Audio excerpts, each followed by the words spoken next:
Bande Koba Bolingo. Na kubanda émission numéro 1 oyo ya Vieux Mbanga na mbote. Na pesi na bino nyonso mbote sauf badongo miso. Ekasi. Yo badongo miso kasi na pesa mbote. Waya.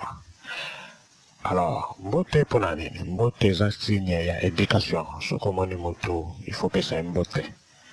So na be éducation, eza période ya elanga oyo tozali awa.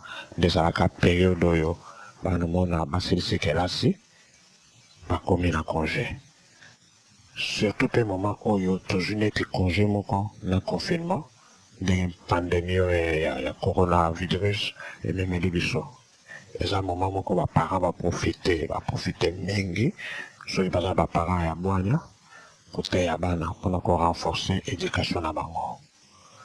Alors kopesa mbote eza malamu, il faut kolakisa yango na bana kasi kopesa mbote soki eleki esalaka susu bien te. Motei moko ya monene awa pasa moko akoma moyembi naba kotanga kombo poso na tangi kombo neti na bukie libanga. Tokotanga kombo pamba te soki bukie libanga ochela na bwaki libanga. Na tie même parenthèse na oloba na sepelaki na bareto mingi ya bapangi oyo balandaki émission numéro 0. Bareto na bino sepele nango. Alors boyebaka émission ezaka ya mbanga te ya masolo ya pambala te to masolo ya danse kaka te mais soki oza na libanga otili libanga na yo. Alors pasta wana ayembi mbote bato bakanisi ye ndayembaka ngo liboso lokuta ntango tozalaki bana mike basango akala minde wana oyo bayaki na mangala etengama bateyaka biso mpe mbote mais esalaka faux.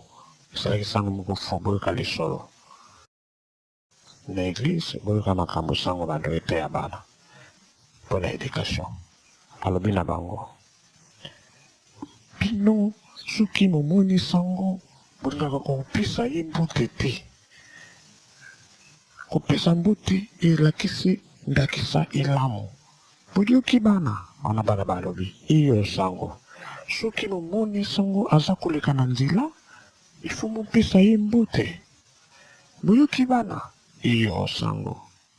Alors les jours qui suivaient sango wana na nzela akoti balabala oyo babota mingi babala biso na bamama babota pambala ata basamba na bazalaki na balabala wana ye wana azoleka bana batandami balobi sango alobaki bapesa mbote bango nyonso babe bakopesa mbote.